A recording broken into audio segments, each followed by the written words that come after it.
Narito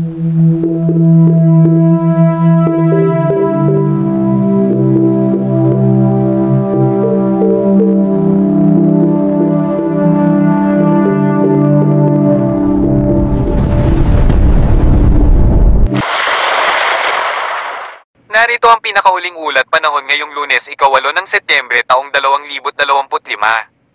Ang bagyong minomonitor natin sa labas ng Philippine Area of Responsibility ay lumakas.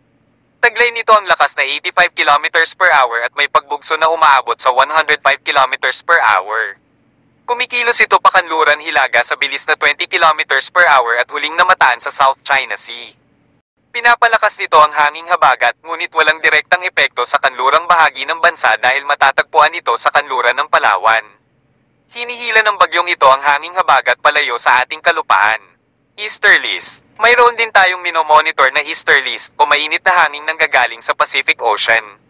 Ito ay nagdudulot ng localized thunderstorms lalo na sa hapon at gabi. Inaasahang maaapektuhan nito ang silangang bahagi ng Luzon, Visayas at Mindanao. Rehiyon na apektado: Silangang Luzon, Quezon, Camarines Norte, Camarines Sur, Catanduanes, Albay, Sorsogon, Masbate, Marinduque, Batangas, Laguna, Cavite, Metro Manila, Bulacan. Maaliwalas na panahon sa umaga, ngunit maulap na kalangitan na may kalat-kalat na mahihinang pag-ulan sa hapon at gabi. Nalalabing Luzon, Bataan, Zambales, Pampanga, Tarlac, Pangasinan, Nueva Vizcaya, Nueva Ecija, Quirino, Aurora, La Union, Benguet, Ilocos Sur, Ifugao, Isabela, Kalinga, Abra, Ilocos Norte, Apayao, Cagayan Valley Region, Batanes, Babuyan Group of Islands, Oriental Mindoro, Occidental Mindoro, Romblon. Mainit na panahon sa umaga, maulap na papawirin sa hapon at gabi. Visayas, Antique, Guimaras, Aklan, Iloilo, Capiz, Negros Occidental, Negros Oriental, Cebu, Bohol, Siquijor. Mainit na panahon sa umaga. Sa silangang bahagi ng Visayas, asahan ng bahagyang maulap na papawirin sa umaga, ngunit sisikat pa rin ang araw. Maulap na papawirin sa hapon at gabi na may kalat-kalat na pag-ulan dahil sa hanging easterlies. Mindanao, Caraga Region, Davao Region, Surigao del Norte, Dinagat Islands. Mainit na panahon sa umaga na may localized thunderstorms sa hapon at gabi. Sa Zamboanga Peninsula, ARMM, Socsargen, Northern Mindanao. Mainit na panahon. Paalala: ugaliing uminom ng maraming tubig upang manatiling hydrated, lalo na kung may mga aktibidad sa ilalim ng tirik na araw. Magdala ng panangga sa matinding sikat ng araw at maging handa sa biglaang pag-ulan. Palawan. Inaasahan ng maaliwalas na panahon na may matinding sikat ng araw na umaabot sa 32 degrees Celsius. Walang nakataas na gale warning. Iba yung pag-iingat sa kanlurang bahagi ng Luzon dahil sa bagyong Lani na nagpapataas ng alon. Lubhang mapanganib sa maliliit na sasakyang pandagat dahil sa moderate to rough sea condition. Light to moderate ang mga nalalabing seaboard. Panatilihing maging updated sa mga bagong ulat panahon. Mag-subscribe sa aming YouTube channel para sa mga bagong ulat panahon. Ingat po tayong lahat at God bless us all. Dumako naman tayo sa ating partner para sa mga karagdagang impormasyon sa loob ng ating bansa. Base nga po sa ating latest satellite animation ay nandito pa rin nga sa labas ng ating Philippine Area of Responsibility itong bagyo na may international name na si Tropical Storm Tapa o ito nga yung si dating bagyong Silani at huli nga itong namataan sa layong 750 kilometers west o kanluran ng Lawag City, Ilocos Norte at may taglay nga ito ng lakas ng hangin na maabot ng 85 kilometers per hour at mga pagbugso pa na maabot naman yan ng 105 kilometers per hour.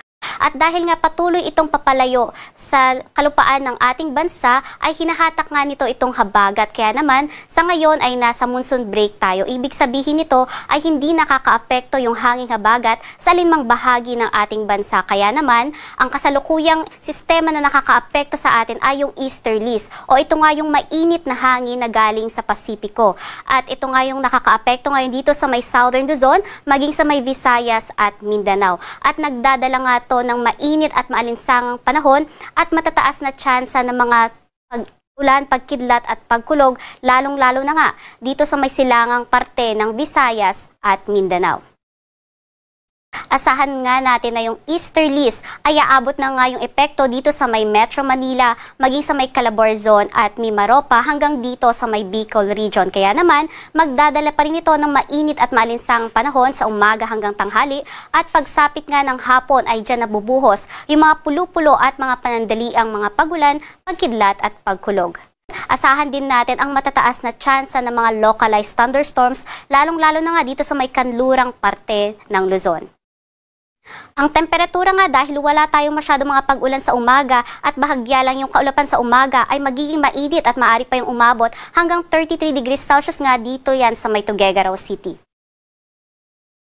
Sa magiging lagay naman ng panahon dito sa may Palawan, maging sa Visayas at Mindanao, ay patuloy pa rin nga yung epekto ng easterlies at magdudulot yan ng bahagyang maulap hanggang sa maulap na kalangitan at mga tsansa pa rin ng mga pulo-pulo at mga panandaliang pagulan sa hapon at gabi. At dahil nga dyan, maging painit din ang temperatura sa malaking bahagi ng Visayas at Mindanao at maaari din niya umabot mula 32 hanggang 33 degrees Celsius.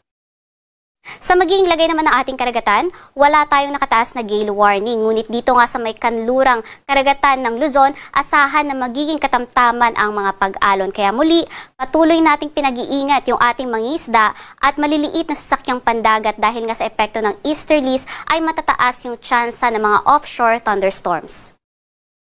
Sa magiging lagay naman ng panahon sa susunod na 3 araw, dito sa mga piling lugar sa Luzon ay asahan nga natin na dahil sa patuloy na epekto ng easterlies, sa susunod 3 araw magiging magandang panahon ngunit magiging mainit at maalinsangan pa rin sa umaga hanggang tanghali. Kaya naman nakikitaan natin ng temperatura natin na mataas pa rin at aabot ng 32 at 33 degrees Celsius. At pagsapit ng hapon, andyan na yung tsansa ng mga panandali ang mga pagulan, pagkidlat at pagkulog.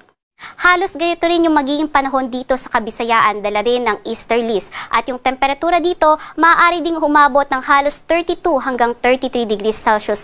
At paghahandaan pa rin natin yung tsansa ng mga thunderstorms sa hapon at gabi. Sa parteng Mindanao naman, patuloy din ang magandang panahon. At pero na nga lamang sa tsansa ng mga thunderstorms sa hapon hanggang gabi. Ang temperatura, mainit din at aabot nga yan ng 32 hanggang 33 degrees Celsius. Ang araw dito sa Kalakhang, Maynila ay lulubog alas 5:04 ng hapon at sisikat naman madaling araw ng alas 5:44.